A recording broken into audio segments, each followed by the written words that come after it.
I'm Shane Nyland, and my co host is Blake Musser. And these stories you're about to hear are from Weapons Company, 2nd Battalion, 4th Marines, 1st Marine Division, about the events surrounding and directly from the mouths of the people who were in Ramadi 2004.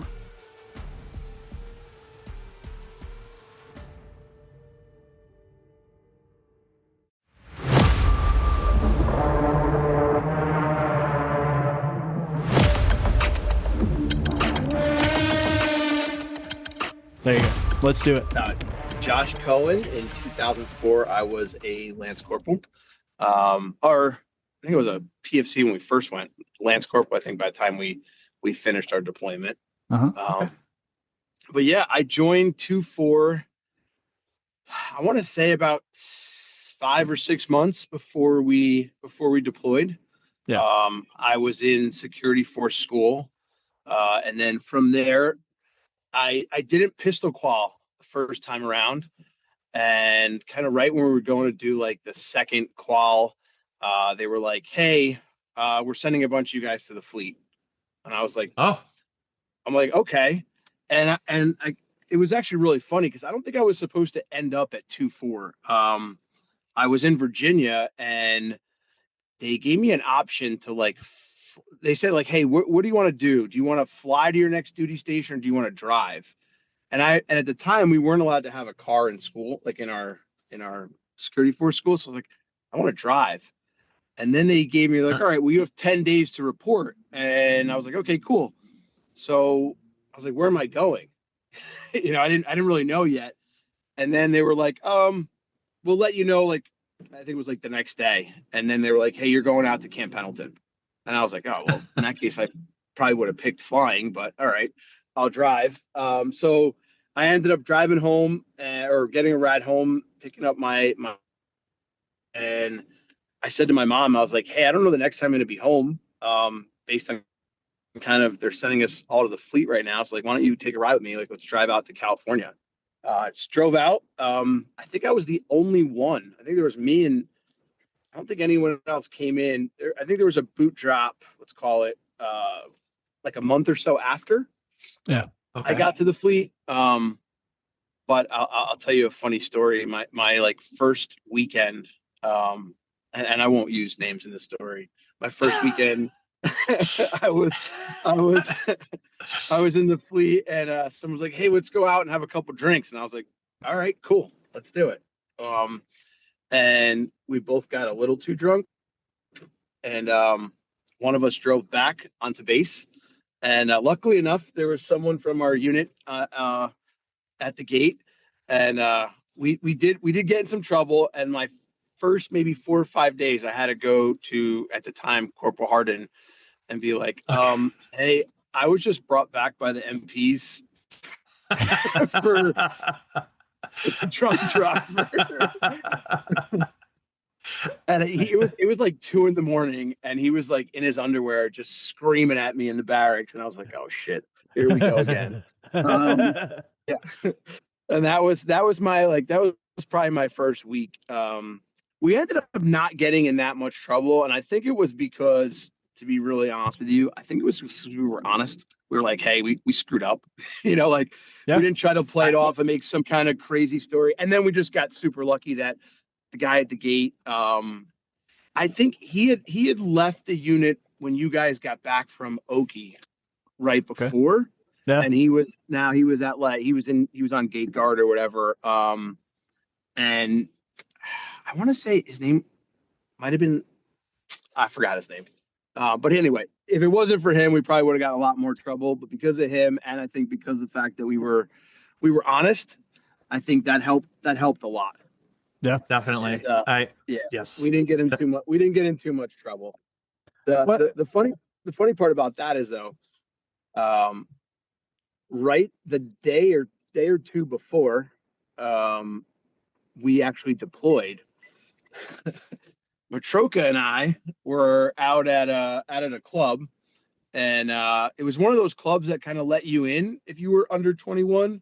But to drink you had to be 21. And I had a fake ID, so I used that ID, and the guy looked at me. He's like, that's not you, dude. And he basically arrested us, or he arrested me, not Matroka. And it was, and I'll never forget it. We were out there, Matroka was like talking to the guy, and he was like, listen, he's like, we are literally deploying in like 2 days. Like, is there anything you can do? And I don't remember exactly what he said, but it was something of the nature like, I'm going to turn away for a second, and if you guys just disappear, like, you just disappear. So, like, literally before we deployed in the fleet, like 4 or 5 months, I had gotten in trouble with drinking in some way, shape, or form 2 different times. And then a true infantry Marines experience. I love it. Exactly. And I look at it, I'm like a kid from Jersey out in California. I was just having to have a good time, But that was my first couple weeks or months in the fleet until we deployed. And then I'm sure you guys remember we took off from our deployment. We took off to go to Iraq, and we broke down in New Jersey. Yeah. Mm-hmm. We broke down in McGuire Air Force Base in New Jersey. Mm-hmm. And I was like trying to I don't think there was texting back then. I think I was just calling my friends and being like, trying to figure out if they could meet us at base and bring us alcohol, basically. It was a little too far. I'm from Newark, Jersey, so it's about 2.5 hours away. And then I think if you guys remember, they opened up the PX for us, and everyone somehow got some alcohol before we took off. And I think we drank a lot for about a day and a half. Yep. Yeah, we did one PT run, and then everybody talked about how beautiful the barracks and chow hall was, and then drank. Yeah, that's exactly right. Listen, McGuire Air Force Base is a pretty well-known base, and it's still a very, it's a huge base in New Jersey. Yeah, I actually think now it's like, I think now they added something to it, so I think it's an Air Force base, but now there's like a Naval Academy, I think that's there now. So okay. Pretty cool. Interesting. Yeah, those are my first couple memories that I was thinking about when we decided to book this. I was like, I think I got to tell those couple stories. Yeah, in trouble.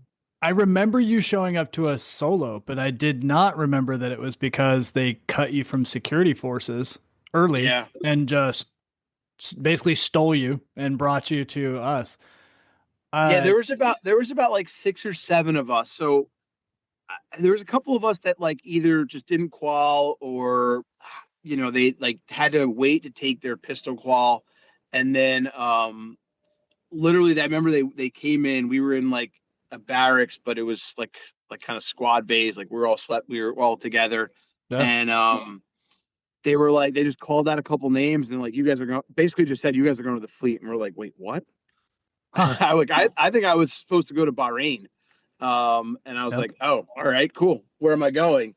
And then, like I said, I think it was like the next day they told me like, oh, you're going to California, or you're going to Camp Pendleton. I was like, all right, cool. I've never thought about the secondary effect of the fact that like we weren't the only unit that had a stop, hold, stop loss for an extended period of time, because there was the transition was supposed, that stop, hold, stop loss started in December of 2002. Yeah. And then lasted for like it was like 8 months or something like that. And so several units experienced like an absolute gutting of their battalion.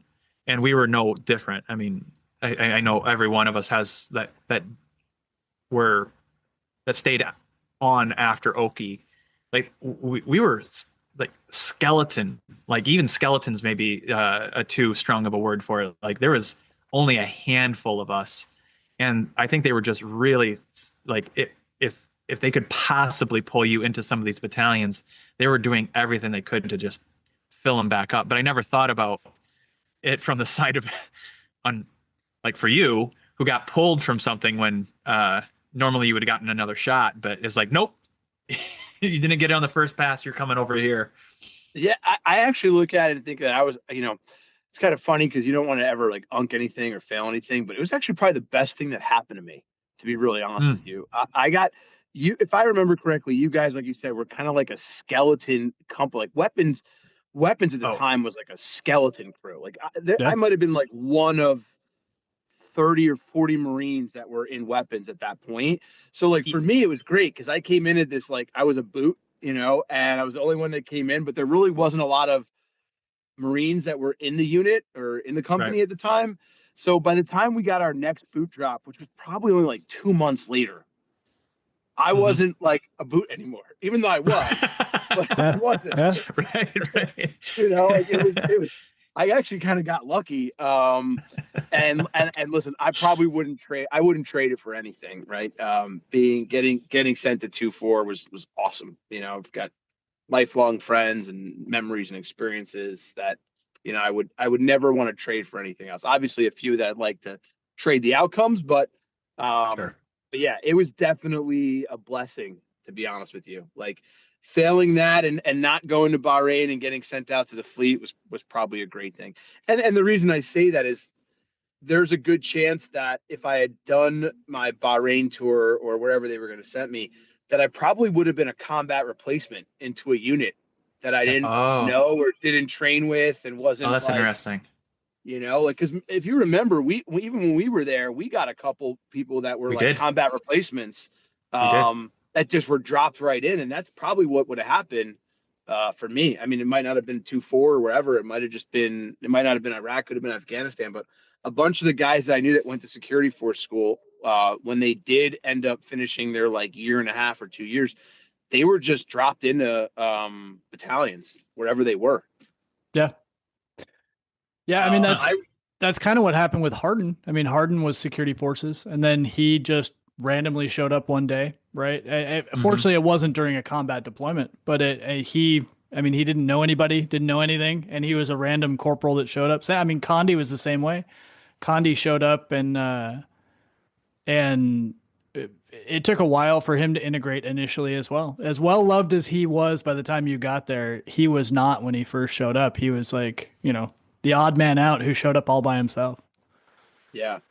I mean, listen, like I said, the first week I was there, Harden laid into me, and I remember just feeling like I wanted to like crawl under a bed and just hide for a minute. Sergeant Condi was so welcoming. I mean, he was awesome. Yeah. I really had a good relationship with him. He wasn't in our platoon, No. but he was just a great person to be around. Great Marine Now, to be around too. remind me, you were one of the Marines that did the Arabic school prior to us going over, right? Yes. Yeah. It was like, Yeah. I think it was probably like 4 weeks they sent us. Mhm. It was actually really cool because I don't remember the exact term, but I was basically attached to that unit. So like I did not have to like, I wasn't like part of my platoon or company for that 4 weeks. Yeah. So we Right. would go to class, and then after and it was all the way down on like main side. So Yep. right Mhm. after, I would just head out, like we would finish up at like 3-4 o'clock. I would head out to the beach. But yeah, the Arabic school was pretty cool. I knew a bunch of Arabic words, um, just because, my family, even though we're Israeli, right? My family is from an Arab country. My family's Yemen, so Oh, we're Yemen. That's We're right. I did Yeah, remember that. I was trying to put the two and two together. I could not remember. Yeah. yeah. So my father grew up, speaking Hebrew, but also knowing Arabic. So I knew the dialect a little bit, and there's so many different ones. And sure. I didn't know much, but yes, I did go, and it was pretty good. And I think someone else kind of talked about it in one of the podcasts, but it was very short lived. I made a bunch of signs, which was great. Like there were some signs that we make that were like stop or security checkpoint. We did a bunch Yep. of that in Arabic Yep. writing, but very very early on, they kind of when we were when we were in Iraq, they called me out. They like knew, Mhm. and I remember one time there was like a civilian crowd that was getting pretty heated, and we were like, I gotta get the fuck out of here. Like these these people do not like me at all. And they knew I wasn't Arabic. They were trying to like figure out like was I Israeli or what I was. But they knew I was Jewish. I they thought I was at least. Sure. So that kind of stopped pretty quickly. I only probably had a very few experiences where I tried to use the Arabic that I learned. Well, it didn't help that we named you as your call sign Hebrew Hammer. Yeah. And we also figured out from that experience that we stopped calling you Hebrew Hammer, and you were just hammer. the hammer. Yeah, you were just the hammer. Yeah, we're like, oh shit, we can't say that. that was pretty funny. I think it was like really early on, like maybe like the first like 3 weeks, 2-3 weeks we were there. Like so if I remember correctly, that was the time that we had escorted EOD out for an IED thing, and the crowd was huge for whatever reason. Like on 3 sides of us, the crowd was huge. And the EOD idiots were having problems with the robot. And that was when the guy tried to lasso the robot with a piece of 550 cord to pull it back in when the battery died. I think I think that is the right the right time that happened. And you were trying to be nice and just tell them like, please back up. That was it. That was all you were saying was like, please back up. And they started saying stuff and using words. I don't know what the words were, but using words that basically like, saying you were from Israel or Hebrew or whatever. Anyway. And that was when they started throwing rocks. They got heated, and Big Boy was like, fix bayonets. And we're like, what? And he's like, fix bayonets. They'll back up. And like, okay. And we fixed bayonets. I'm glad we did not use that, but we actually put them on the end of our rifle, and like, he was right. They backed up. But it was also First Sergeant that came out, and he was like, I don't know, 7 feet tall. Yeah. And he came walking up with his like, his big gate that he had. Yeah. And he was like, hey, what's going on over here? And once they looked at him, they started backing up a little bit too. They were like, all right, this man's like, 3 of us. Tall. Yeah, exactly. So that was the time. Yep. And then after that, we're like, all right, you know what? Maybe this isn't the best use. Like it was a good try. But I think like I said, from there, I think I just made some, like, we had those wooden boards that we would like make signs on, again, like checkpoint, vehicle checkpoint, stop. So I think we just utilized those. But, I'll tell you a funny story. I think Groves hit on it a little bit. And I remember I texted him after I listened to it. I was like, yo, you missed some good parts of that story. And more, and I didn't even really remember it until he started talking about it. But we got to Kuwait, and I'm sure you guys remember, like, we didn't really have much. Like we basically had like flak jackets without sappy plates in them. We had trucks with no armor. Yeah. So I remember one of our staff sergeants was like, hey, if you guys find stuff, you keep it. Like, okay. And, telling a bunch of PFCs and Lance Corporals that are about to go, into combat, like, hey, I'm going to turn a blind eye if, things go missing from other places, probably, gave us a couple ideas. Let's put it that way. Well, at one point I remember everyone was eating chow, and there was another Marine and I, and we were walking by, and we're like, there's a whole bunch of not watched rifles and flak jackets, and they have sappy plates in them. And me and this other Marine decided to take them. So we took some of the flak jackets. Actually, I think we just took, if I remember correctly, we just grabbed a few of the sappy plates out of them. And then we were leaving the base. And I don't know if you remember this, but they basically, like, the Army pulled up next to us, and they're like, yo, we're missing things. We're like, no, you didn't leave anyone guarding it. So we just took it. We had to give some of it back, but I think we kept a few sappy plates that we had hidden. It was I don't remember that, but that's hilarious. Yes. Yeah. Yeah, we got there. We literally had nothing. No. No, we didn't. No. Yeah. I don't remember how long we were in Kuwait for, but I want to say, wasn't it like 2 weeks, week and a half, or something like that? So something like that. We left California February 16th. I truly cannot remember the timeline of how long we were broke down at each spot. We landed a few times. I think it's a total of 4 days. That seems of correct. Travel. Like I found some notes the other day, and I was looking at it and piecing that together. I think it's 4 days of travel. And I was looking at a bunch of different pictures. That does seem correct. And then we crossed the line of departure with the first convoy on March 6th. So about 2 weeks. So roughly about that. That's kind of what it felt like. And I only remember, I think, was it one night when we left Kuwait, we spent like a night off in the desert, right? Like we pulled off the road, kind of circled up the trucks. That was the day prior to crossing the line of departure. We went to there's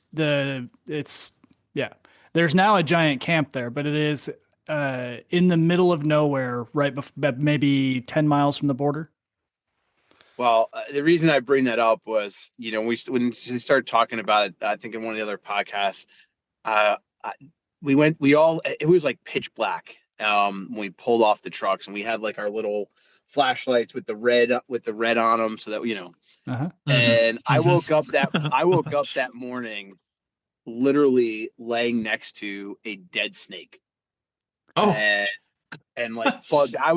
It's like the one thing I'm terrified of. I'm terrified of snakes. I remember being like, wow, this is going to be a really shitty deployment. Like, already got in trouble with stealing sappy plates. Now I'm waking up to a dead snake. Like, this is going to be a long 6 months. And then I remember we were on our way into our outpost, and I think it was pretty early. I don't know if we got there yet, but wasn't there like an AT&T convoy or like a container that was supposed to head to another base, and they were stuck, and we were like passing them and kind of helped them out, and then somehow we got phone booths like a week after we got there. You guys remember that? I remember the AT&T trailer being delivered at Hurricane Point. I do not remember us helping one on the way up, but that very well could have happened. We had several delays, so yeah, potentially. Yeah, if I remember correctly, there was like we were out on a convoy. It was either on our way in or we were out on a convoy, and they were stuck. They weren't like pinned down or anything. They were just like I think actually stuck, and we helped them out. And then somehow or another that phone box or phone booth ended up on our base. Nice. Huh. Yeah. That's how early on, man, there was everything was so fluid. I mean, there was so many weird, like everybody didn't know what was going on. And so that doesn't sound familiar, but that doesn't mean that it didn't happen. There was so much shit happening. I remember our first couple of days we did those like ride-alongs. And they were like, oh yeah, it's been pretty quiet here. Like nothing's been happening. And then it was like our first time out. We were getting shot at. And like within the first week, like there was IEDs going off. I was like, wait a minute. I thought this wasn't like, this was supposed to be like a comm area. Yep. 100%. Yeah. I think the day after we did our last left seat, right seat, we went out on a night patrol and we got shot at. And it was very early on. I remember thinking the same thing. I was like, and we didn't even see where it came from. And I was like, okay, all right. Well, this is very different than what we were told. So, okay. And I do remember that the information I think never kind of got to all of us that like on Tuesdays and Thursdays, they have weddings. Yeah. And those pop shots in the air weren't at us. So like we would go out and I guess like, again, I'm sure somebody knew, but the information never got all the way down, and we'd be out on a Tuesday or Thursday and there'd be shots up in the air. We'd all be freaking out. Like, where's that coming from? And they were literally just pop shots up in the air. Yep. Yeah. My favorite one of those was when it was towards the end of the deployment and Iraq was somehow had a soccer team that was playing like some either like local playoffs or not World Cup, but something like that, like a regional playoff. And they had scored goals and they started firing into the air and we were out like on an op, like, and it sounded like the whole city erupted. Yeah. That was fantastic. And no one told us until afterwards. They're like, "Oh yeah, they're playing a soccer game." It's like, what the fuck? Oh, okay, thanks. It's actually kind of wild now. With all this stuff happening around the world now, like you kind of see, like I remember being there and thinking that every area in Iraq was like where we were, right? It was, in combat, there was, fighting happening, and that really wasn't the case. And, it was just kind of not knowing at the time, but now being, a little bit older and being on the outside and realizing, like seeing what's happening around the world in other countries, right? You're like, wait a minute, there wasn't a war like everywhere. There were still things that went on and business that had, was taking place and ports that were open and you're just, being there and being in our little, Ramadi, let's call it bubble, right? Mm-hmm. I didn't realize that, there were parts of the country that were still, potentially fully operating. And I guess I didn't even realize that until like almost recently when you look around, you're like, oh wow, there's still parts of these countries that are, still going about their everyday life as if there's not a war happening. Yeah. Yeah. At least for me, that was the way it was for a dozen years or so. Right. I was like, oh, well, everybody did the same thing we did. Yeah, exactly. And then you start reading books and talking to people. And it's like, oh, actually no one did what we did while we were there. Yeah, it was definitely an interesting deployment, and we definitely did some wild things. And again, like, listening to some of the other podcasts, it brings back, so many memories. Again, some good, some bad, but those first couple weeks were definitely a culture shock. Let's put it that way. I mean, I think you said it before. I think it was within our first couple of days we started getting shot at. And then I don't really remember how soon it was, to be honest with you, that like we got into our first real firefight. I think it was pretty close after we got there, but it could have been a little bit of time. So to my memory, actual shots exchanged for any significant amount of time. I don't remember us really shooting until April. But I mean, we got there March 6th. We were independent by March 10th. And so, I mean, April 6th would be the first days of Big Gun. I mean, that's 3 weeks away. Yeah. Yeah. I think for me, it was, now that you say it was April 4th. Yeah. That was when Morris got hit. Yeah. There was a couple, again, not really exchange of fire, right? But I'll never forget it. We had that gate guard where we were up on that bridge. I don't remember the name of the bridge that we called it. We would have those overnight shifts. Yeah. And I think one of the first nights that we were out there, it wasn't I don't remember who I was with, but one of the transformers, like right in front of the bridge, like blew up. And I remember coming over the radio and like, I was like, I said something like, we saw a boom. And whoever was like, the SOG was like, what do you mean you saw a boom? Like, what the fuck is that? And I was like, I really don't know either. We think someone's shooting at us. And I want to say it was like Miranda that came like running up to the gate, and he's like, where'd it come from? And I was like, that direction. And we looked over and there was like, it was still kind of sparking. It was like just a transform. And he's like, you guys are idiots. Like, and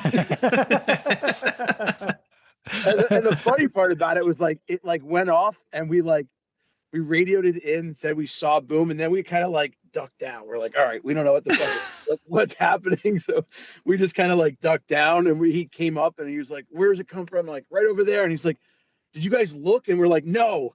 And he's like, it's a fucking transformer. And we're like, oh, all right. Well, I told you something blew up. Yeah, that was one of like our early on experiences. Nice.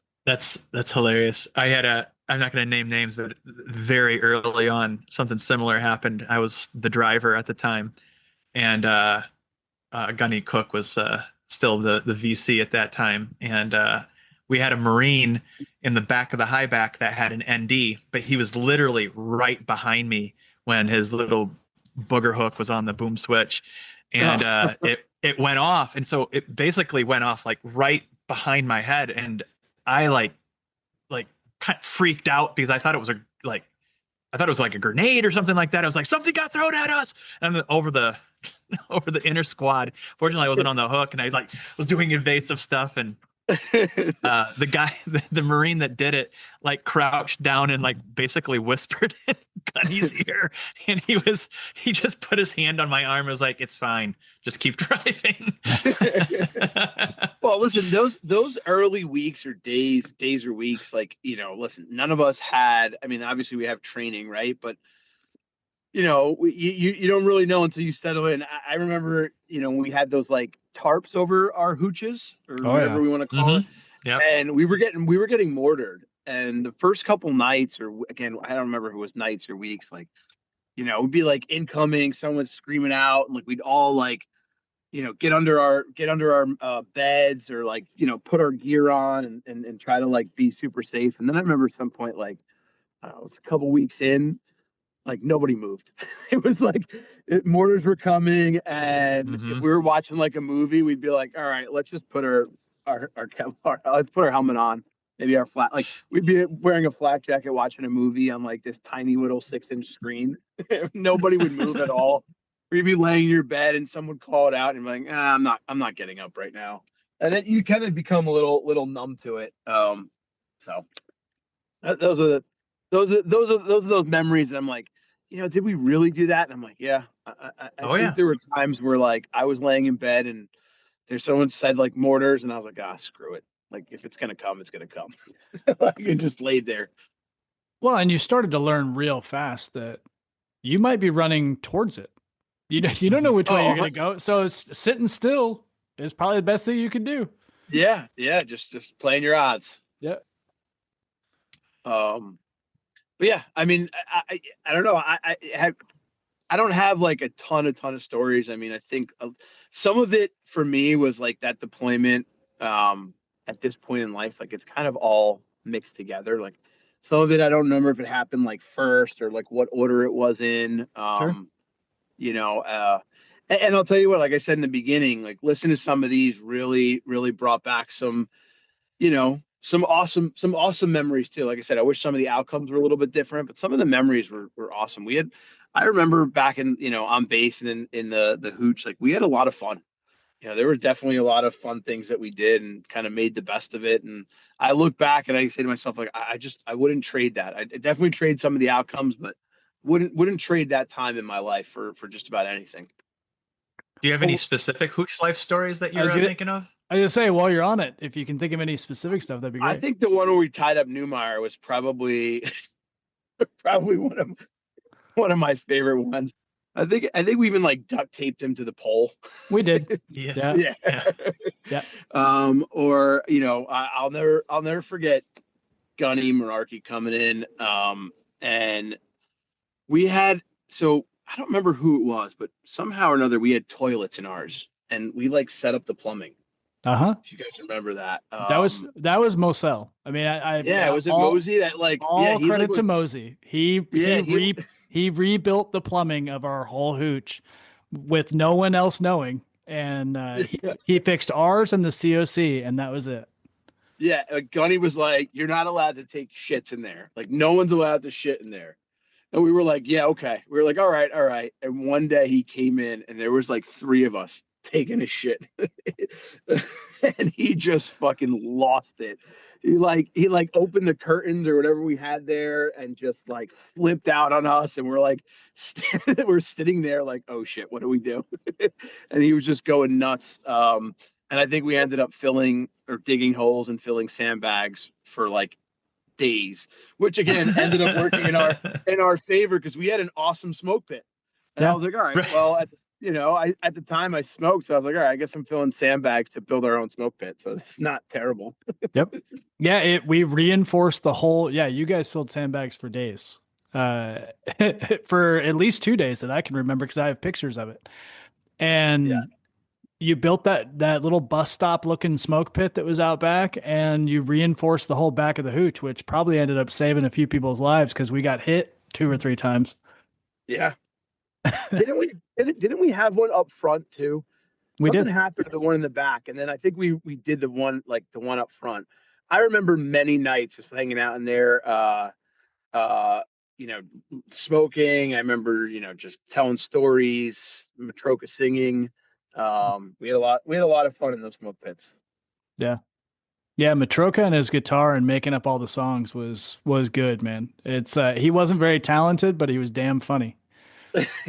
He was good. He was Yeah. fun. That was a good time. But yeah, those times in there, like I said, wouldn't trade those for anything.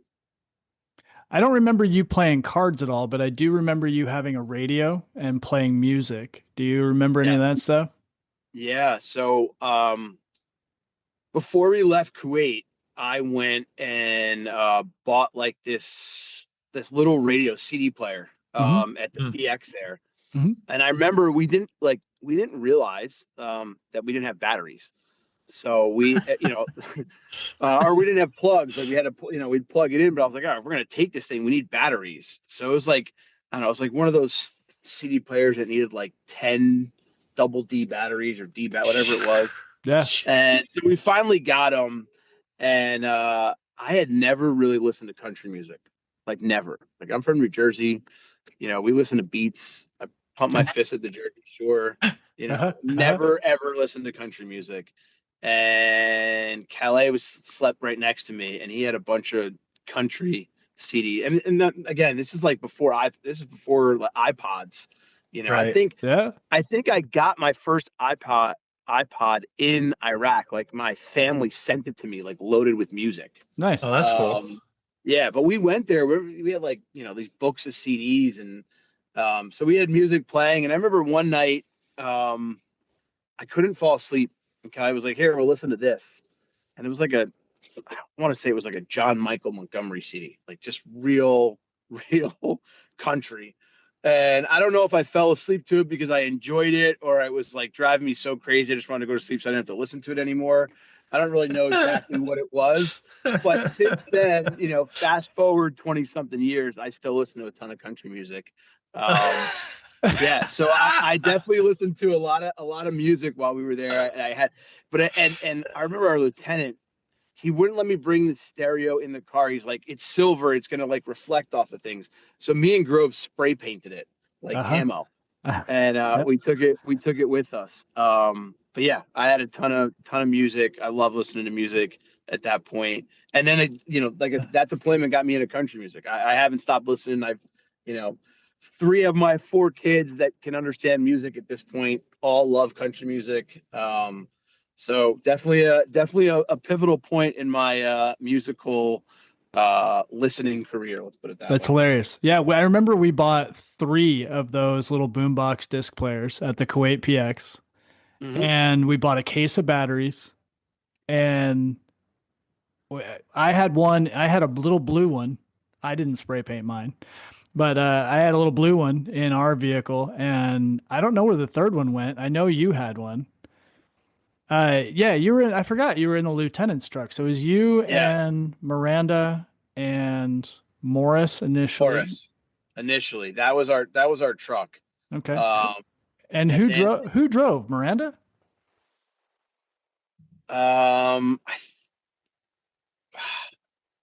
No, I don't think. Yeah, maybe it was Miranda. Maybe Miranda did drive in the beginning. Or Newmeyer. Newmeyer was a driver too. I don't remember. I don't remember. You guys weren't in the section, so I don't remember. No, I don't think he was our driver. I mean, listen, after April, like that first week in April, we switched. We obviously changed everything around. We lost a truck, and then everything got switched around.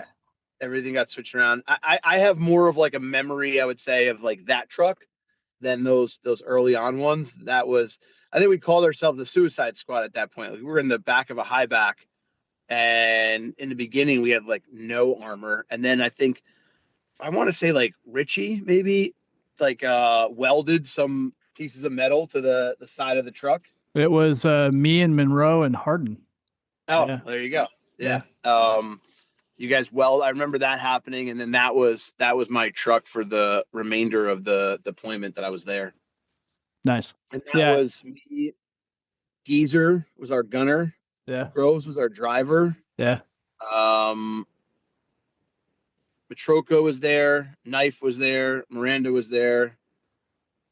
And then later in May, you got Lopez and Gonzalez.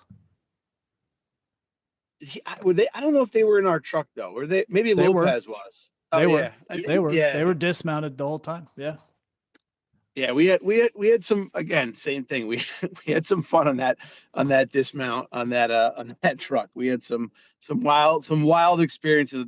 I think Miranda told one where we got into it with the Army for a little bit.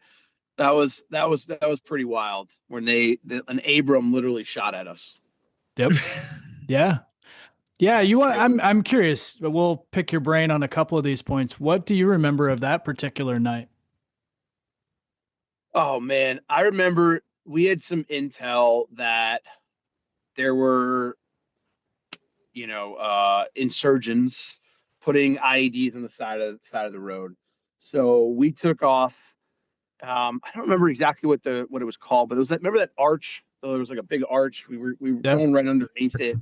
And I remember like our trucks kind of slowed down to like almost like a crawl, pace.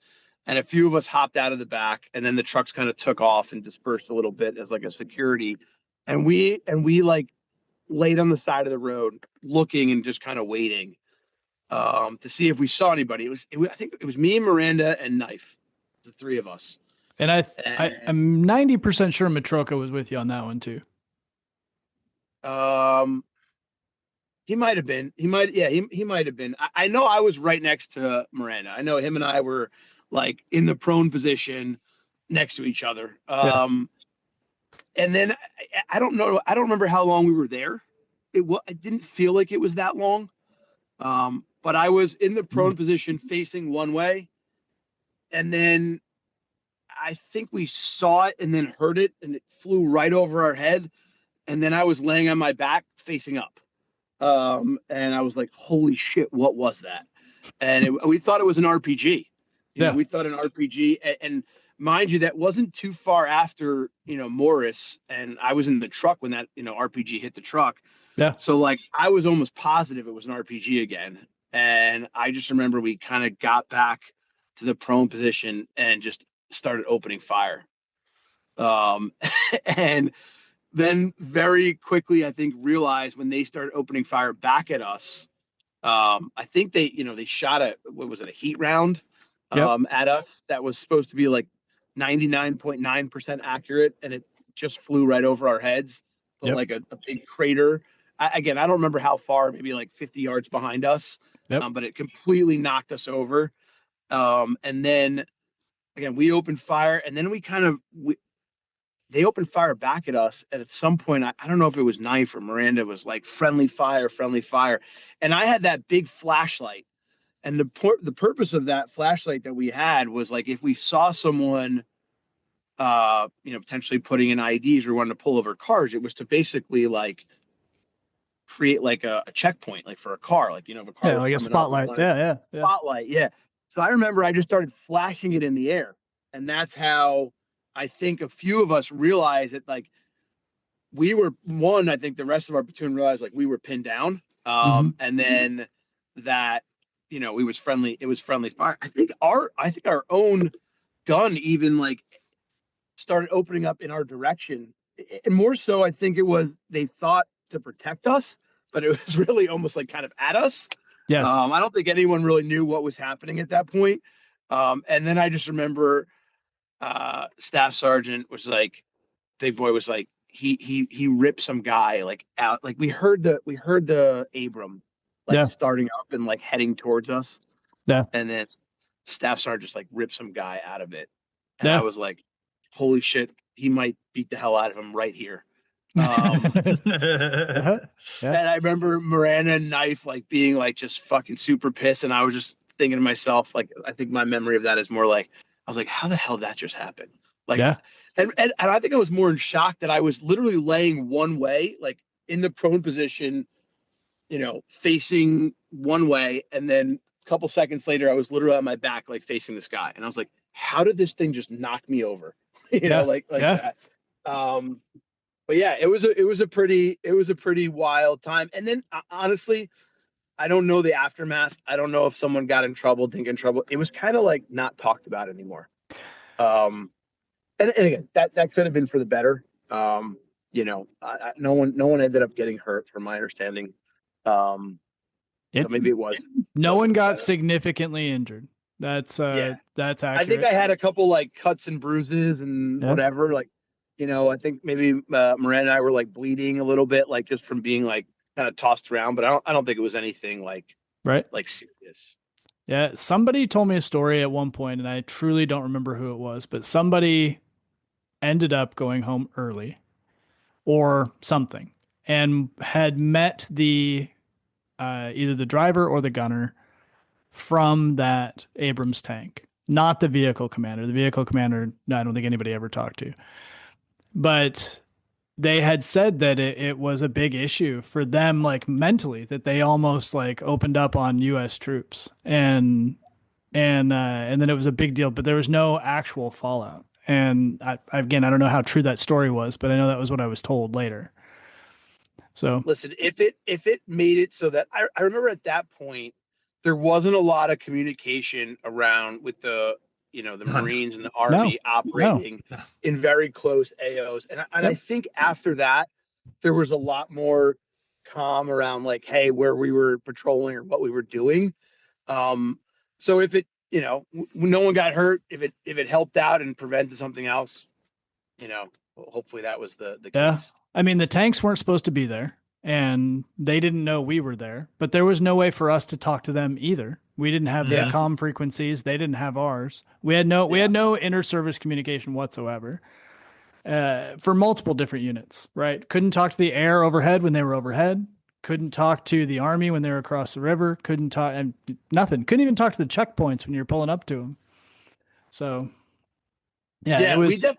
I mean, listen, I think about it now. If we think about just how far like technology communication has come, like, can you imagine we had some of the technology now? Like, I can't even go anywhere without using Waze, you know. And now,